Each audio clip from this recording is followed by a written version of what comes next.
A very fresh good morning to my dear students of class 7th. Your PD test 1 is completed and many students done very well in these exams, and we practiced well before the exams. We revise all the things very well, and we will also prepare for next exams or class tests whatever we held in next month or after that. सो जब तक कि चीज़ें normal नहीं हो जाती हैं, अच्छे से नहीं हो रही हैं, तब तक जो आपकी पढ़ाई है वो डिस्टर्ब ना हो, इसलिए कोई भी चीज़ जो है आपकी छूटनी नहीं चाहिए। तो कोशिश करें आप अपनी क्लास को रेगुलर लें, पढ़ाई करें अच्छे से, ये बहुत अच्छा रहेगा। स्कूल जब भी खुलेंगे तो वो आपको बताया ही जाएगा। ओके, तो बात करते हैं कि Y pay taxes to government. आपने जाना था कि ये क्वेश्चन भी है, why pay taxes to government. Government use करती है उस टैक्स मनी को हमारे लिए, पब्लिक सर्विसेज के लिए, ताकि उसका फ़ायदा सभी लोगों को मिले, benefit of all citizens. Some services such as defence, police, judicial system, highway benefit all citizen. और इस तरह कौन कौन से सिस्टम की बात हो रही है? जैसे आप डिफेंस को देखें, हमारी रक्षा है, रक्षा करने के लिए आर्मी है, नेवी है, एयरफोर्स है, पुलिस है। जुडियल सिस्टम की बात करें, यानी कि जो न्याय प्रणाली है हमारी, high court, supreme court, session court, highways हैं, हम जिन रास्तों पर चलते हैं, ये सारे बेनिफिट हमारे सारे सिटीजन्स को मिलते हैं। तो हम लोग गवर्नमेंट को जब टैक्स पे करते हैं तो गवर्नमेंट हमारे लिए इस तरह की चीज़ों की व्यवस्था करती है। Otherwise the citizens can not organise this services for themself. और कहते हैं कि इस तरह की जो सर्विसेज हैं, इनकी अगर हम बात करें तो ये लोग सारे लोग मिलके खुद अपने लिए सारी चीज़ें ऑर्गेनाइज नहीं कर सकते, इसलिए गवर्नमेंट इन चीज़ों को सुविधाएं देती है हम लोग को।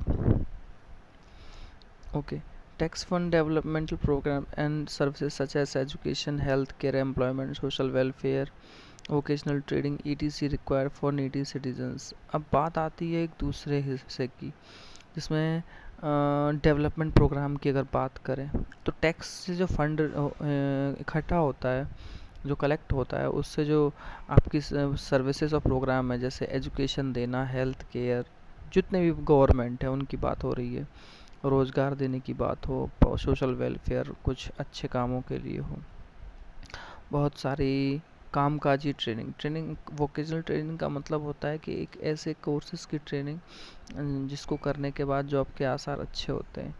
तो ये सारी चीज़ें यूज़ कहाँ से हो रही हैं? हमारे टैक्स कलेक्शन से ही। Tax money is utilized for relief and rehabilitation case of natural disaster such as flood, earthquake, tsunami, ETC। Space, nuclear, missile programme also funded from the revenue collected tax. ये सारी की सारी चीज़ें हैं यहाँ पे वो बताई गई हैं। ये अलग था, ये अलग है, जिसमें आपने हेल्थ, एम्प्लॉयमेंट और एजुकेशन की बात की। दूसरे में बात आती है नेचुरल डिज़ास्टर की, रिहेबिलिटेशन का मतलब होता है बेटा किसी चीज़ को दोबारा से व्यवस्थित करना, ठीक है। तो वो कब व्यवस्थित होती हैं? जब नेचुरल डिज़ास्टर आती हैं, जैसे बाढ़ आ जाए, भूकंप आ जाए, सुनामी आ जाए, इस तरह की चीज़ों में दोबारा से ज़रूरत होती है लोगों को बसाने के लिए, खाने पीने के लिए, तो गवर्नमेंट वो व्यवस्थाएं उसी फंड से करती है, जिससे कि टैक्स कलेक्ट करने के बाद जो फंड बना है। ओके, फिर इसमें है कि जो स्पेस वाले प्रोग्राम है, न्यूक्लियर प्रोग्राम है इंडिया के, या जो मिसाइल प्रोग्राम बनते हैं, ये भी जो है हमारे फंडेड होते हैं बेटा रेवेन्यू कलेक्टेड, जो कि टैक्स के रूप में हमारे से कलेक्ट किए जाते हैं, ठीक है। फिर आप इस लास्ट पैराग्राफ पे आते हैं। Government provide some services specially for the poor who can not afford to purchase them from the market. आपने ये भी देखा होगा, एक राशन कार्ड होता है गरीबों के पास, ठीक है। एक येलो होता है और एक, सॉरी अब तो येलो नहीं होता है आई थिंक, और दूसरा एक पिंक और वाइट टाइप में जो होता है। तो उनकी अपनी अलग अलग बेटा लिमिट होती है, उनकी अलग अलग सुविधाएं हैं जो लोगों को मिलती हैं। एक BPL कार्ड होता है और एक APL कार्ड होता है। BPL मतलब बिलो पॉवर्टी लाइन, यानी जो लोग गरीबी रेखा से नीचे हैं, और APL कौन है? अबव पॉवर्टी लाइन, जो गरीबी रेखा से ऊपर है। तो कुछ बहुत सारी सब्सिडी मिलती है उनको खाने पीने की चीज़ों पे, जिससे कि उनका लिवलीहुड में कोई प्रॉब्लम ना आए। तो ये तो था कि टैक्स कलेक्शन के बाद वो चीज़ें होती क्या हैं। लास्ट टाइम पे हमने स्टार्ट किया था पब्लिक हेल्थ सर्विसेज को प्राइवेट को, ये हमने पूरा फिनिश किया था, जिसमें से ये आपका पीएचसी एक फुल फॉर्म भी आया था, पब्लिक हेल्थ सेंटर पीएचसी होता है, ठीक है। और ये यहाँ से आने के बाद आपने हकीम शेख वाले केस की कहानी भी सुनी थी और हमने आपको बताया था, और मैंने आपको बताया भी था। ये देखिए एक बच्चा है जो ट्रीटमेंट ले रहा है, तो यूनिसेफ एक संस्था है बेटा जो यूएनओ में ही है, मतलब यूएनओ के एक पार्ट है। वो कहती है कि more than a million children die every year in India from preventable infections. UNICEF जो है वो बच्चों के लिए ही वर्क करती है। उनके अकॉर्डिंग मिलियन 1 मिलियन में बेटा 10 lakhs होता है, 10 लाख बच्चों की मौत हो जाती है जो प्रिवेंटेबल इन्फेक्शंस हैं। आप सोचते हैं जो बीमारी जिनसे हम ठीक हो सकते हैं उनसे भी मौत हो जाती है। तो कहने की बात है कि जब हालात बहुत गंदे हों, गंदगी हो, सुविधाएं अच्छी नहीं हो, प्रॉब्लम्स हैं, तो बेटा वो इन्फेक्शंस जो हैं आपके होते हैं, उनसे डेथ होती है हमारे यहाँ। फिर आपने प्राइवेट हेल्थ फैसिलिटी के बारे में जाना था, आपने देखा था कैसे गवर्नमेंट हॉस्पिटल्स में कई सारे सिचुएशंस थोड़ी सी बैड होती हैं। प्राइवेट की बात करें, there is a wide range of private health facility that exist in country. हमारे यहाँ बहुत सारे प्राइवेट हॉस्पिटल आपको अच्छे अच्छे मिल जाएंगे, नंबर ऑफ़ डॉक्टर्स भी अच्छे खुद की प्राइवेट क्लिनिक चलाते हुए मिल जाएंगे, रूरल एरियाज़ में भी मिलेंगे कई बार, और रजिस्टर्ड मेडिकल प्रैक्टिसर भी होते हैं। अर्बन एरियाज़ में भी लास्ट नंबर पे डॉक्टर होते हैं शहरों में, और जो खुद की अलग अलग स्पेशलिस्ट जो सर्विस होती है वो देते हैं, जैसे कोई हार्ट रोग स्पेशलिस्ट है, कोई किसी रोग का विशेषज्ञ है, इस तरह। There are hospitals and nursing home at that privately owned. बहुत सारे हॉस्पिटल नर्सिंग होम मिलेंगे जो कि खुद प्राइवेट तौर पे चलाते हैं। There are many laboratories that do test and offer special facilities such as x-ray ultrasound. आपको बहुत सारी लैब मिलेंगे जहाँ पे इस तरह के ब्लड सैंपल्स की जांच, बीमारियों की जांच के लिए एक्सरे अल्ट्रासाउंड ये सब होता है। There are also shop from where we buy medicine. और वो ऐसी सही कई सारी दुकानें मिलेंगी जहाँ से हम अपनी दवाइयाँ खरीदते हैं। अब देखिए एक रूम है बहुत बड़े प्राइवेट हॉस्पिटल का दिल्ली में, आप इस बेड को देख सकते हैं कितना वीआईपी है, ये कितने अच्छे तरीके से यहाँ पे सर्विस दी जा रही है। ऊपर का फर्नीचर और मतलब आप देखें किस तरह की फैसिलिटी मिल रही है। तो प्राइवेट में यही चीज़ अलग है, और गवर्नमेंट में भी हर जगह तो नहीं है, बट बहुत जगह हालत ख़राब है। नेम सजेस्ट करने में private health facility are not own control by the government, वो गवर्नमेंट कंट्रोल नहीं कर सकती। Unlike the public health service, in private facility, patients have to pay a lot of money for every service they use. Private में क्या है, आप VIP treatment कराएंगे तो आपको हमेशा पे करना होगा, उस पर गवर्नमेंट का कोई रोल नहीं है, क्योंकि वो जैसी सर्विस आपको देंगे आपको उसके अकॉर्डिंग पे करना होगा। Today the presence of private facilities can be seen all around. अब प्राइवेट फैसिलिटीज़ की बात की जाए तो हमारे आसपास बहुत सारी सुविधाएं आपको नज़र आएंगी। In fact now there are large companies that run hospital. अब बड़ी बड़ी कंपनी हॉस्पिटल चला रही हैं, बहुत सारी एंगेज्ड हैं मैन्युफैक्चरिंग और सेलिंग मेडिसिन में। मेडिकल शॉप्स भी हर जगह देश में कोने को मिलेंगी। आप डॉक्टर रेड्डीज़ को देख लीजिए, कितनी बड़ी फार्मा कंपनी है इंडिया की। आप अपोलो हॉस्पिटल्स को देखो, पूरी एक चेन है। जसोला अपोलो को देखिए, मैक्स हॉस्पिटल्स को देखिए, ऐसी मतलब बड़ी बड़ी कंपनियां इस चीज़ में आ गई।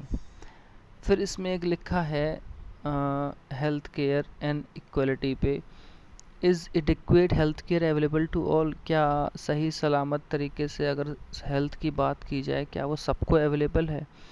तो आप सिंपल सी बात कह देंगे, नो, सबको नहीं है अवेलेबल, बहुत सारी चीज़ों में अंतर है। In India we face situation where private services are increasing but public sectors are not. India में एक ऐसी सिचुएशन आ चुकी है कई दिनों से, कई सालों से, कि प्राइवेट सेक्टर तो बहुत तेज़ी से बढ़ रहा है हर एक चीज़ में, स्कूल, कॉलेजेस, मेडिकल सुविधाएं, हर चीज़, बट पब्लिक सेक्टर उस तरह से अच्छा नहीं बढ़ रहा है।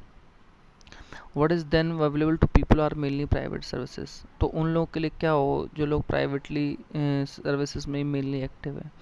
These are concentrated in urban areas, और सबसे ज़्यादा ये हालत पता है कहाँ पे है? अर्बन, शहरी इलाकों में। The cost of the services in rather high.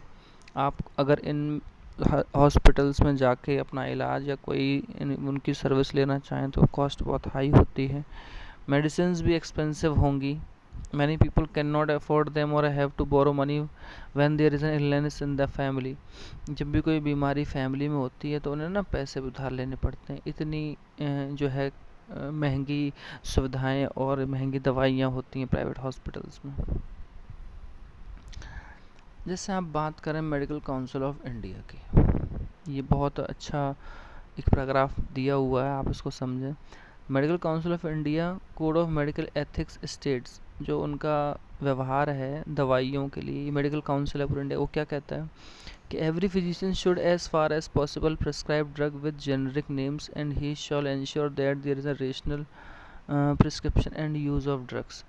कहते हैं कि जो भी फिजिशियन है, डॉक्टर हैं, दवाई देने जब मतलब पॉसिबल हो जितना तो प्रिस्क्राइब करें जेनरिक नेम्स। जेनरिक जो दवाइयाँ होती हैं बेटा वो सस्ती आती हैं, जिससे कि उसको उसकी प्रिस्क्रिप्शन और जो यूज़ ऑफ ड्रग्स है वो आसानी से मिल सके और वो उसका इस्तेमाल कर सके, ये उस चीज़ के बारे में। वरना डॉक्टर जो होते हैं बेटा वो प्राइवेटली कुछ अलग दवाओं को मेंशन करते हैं जिससे कि उन्हें कमाई ज़्यादा हो। जेनरिक दवाएं सस्ती भी आती हैं। तो ये हमारा मेडिकल काउंसिल ऑफ इंडिया कहता है। Some private services encourage incorrect practices to earn more. आप कई बार देखते हैं कि इस कदर प्राइवेट लोग अपना कमाई में डूबे होते हैं कि वो सर्विसेज देने के चक्कर में अपने काम काज को भूल जाते हैं। At time inexpensive alternative through available may not be used for. और आप ये चीज़ें कई बार सोचते हैं कि अरे ये तो बहुत ज़्यादा महंगा हो गया। तो ये सारी बेसिकली सुविधाएं और कुछ प्रॉब्लम्स की बात थी प्राइवेट हेल्थ सेक्टर में। एक डेटा है जो कहता है in fact barely 20% of the population can afford all the medicines that they require during an treatment। आप सोच सकते हैं कि सिर्फ 20% लोग हमारे यहाँ हैं जो अपनी सारी चीज़ों को अफोर्ड कर सकते हैं। यानी कि सोच लीजिए कि अगर 1 अरब से ज़्यादा ऊपर लोग हैं, सिर्फ 20 से 25 करोड़ लोग ही अच्छे से दवाइयाँ अफोर्ड करने वाले इस देश में रहते हैं। बाकी सब लोग कहीं ना कहीं गरीबी या अदर चीज़ों से जूझ रहे हैं। देखिए ये एक ऐड है बेटा, Jan Aushadhi quality medicines all affordable price for all, ताकि सबको सबके अच्छे से अच्छे दामों पर दवाइयाँ मिल सकें। जन औषधि मेडिकल स्टोर, दाम कम दवाई उत्तम। और आप जब भी कोशिश करें तो आप भी जेनरिक मेडिकल स्टोर या जन औषधि मेडिकल स्टोर से अपनी दवाइयाँ लें। वहाँ दवाइयाँ सस्ती और अच्छी मिलती हैं। Jan Aushadhi is a medical store, is a chain of medical stores initiated by the central government. Central government का इनिशिएट है जिससे कि ये दवाइयाँ मिल सकें और अच्छे प्राइस पे दवाइयाँ सबको मिल सकें। ठीक है, ये आप भी कोशिश करें जन औषधि मेडिकल स्टोर आपको कहीं मिले आसपास।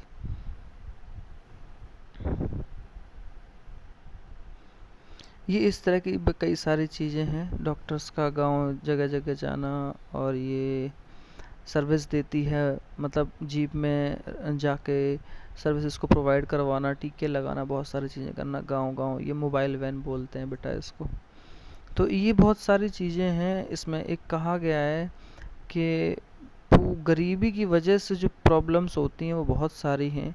मेडिकल एक्सपेंस भी उन चीज़ों को बहुत मुश्किल बना देता है उसको जीने के लिए। ये रिपोर्ट में कहा गया है कि 40% जो पीपल हैं वो जब हॉस्पिटल में एडमिट होते हैं किसी बीमारी या किसी अच्छे इलाज के लिए, तो वो पैसे बोरो करके ले जाते हैं। आप सोच सकते हैं, ताकि वो अपने खर्चे चला सकें। 40% लोग इंडिया में। सोचिए किस तरह की चीज़ें हैं।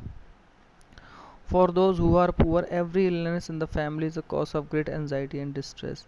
अब जो लोग गरीब हैं, अब आप सोच के देखें कि उनके घर में अगर कोई पर्सन है, अगर वो बीमार पड़ जाए, सोचिए वो डिप्रेशन और एंजाइटी से कितना ज़्यादा गुजरते हैं। एक तो उनको पैसा नहीं, ऊपर से गरीबी, पैसा उधार लेना करना, फिर सही भी ना होना, कर्ज में डूब जाना, ये ठीक ढेर सारी चीज़ें।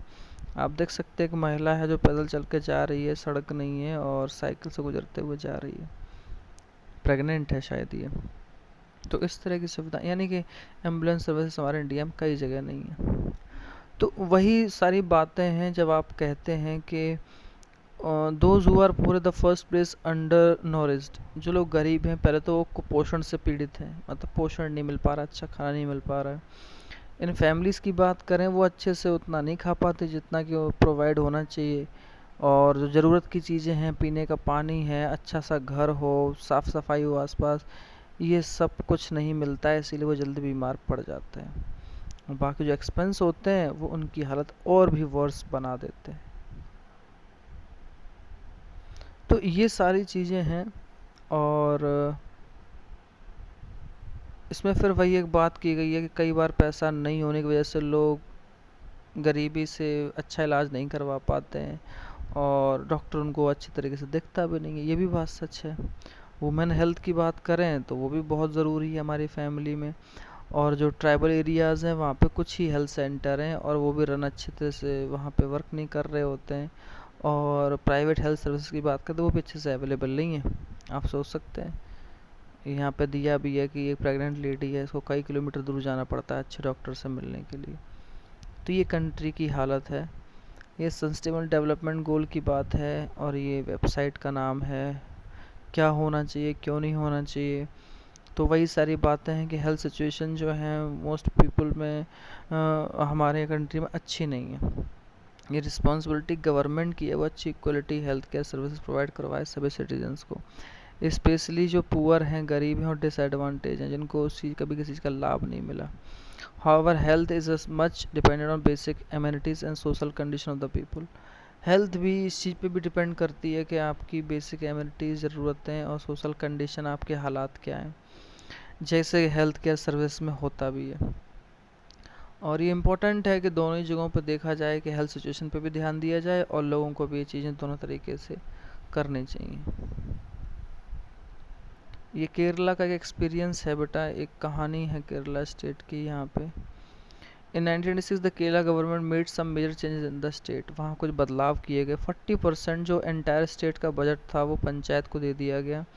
They could plan and provide for their requirement, ताकि वो अपने जो रिक्वायरमेंट्स हैं उनको पूरा कर सकें, और ये चीज़ जो है वहाँ पे पैसा भेज के कम पूरी करने की कोशिश की गई। This made it possible for a village to make sure that proper planning was done for water, food, women development and education. वहाँ कोशिश ये की गई कि प्रॉपर तरीके से प्लान किया गया कि वाटर हो, चाहे फूड हो, वुमेन्स डेवलपमेंट की और एजुकेशन की बात हो, उस पर अच्छा खासा खर्च हो सके हर गांव में। This mean that water supply schemes were checked, water supply scheme check हुई। वर्किंग स्कूल जो हैं और आंगनबाड़ी हैं उनको स्पेसिफिक प्रॉब्लम्स के लिए और गांव की सुविधाओं के लिए खोला गया, उस पर वो सुविधाएं दी गई।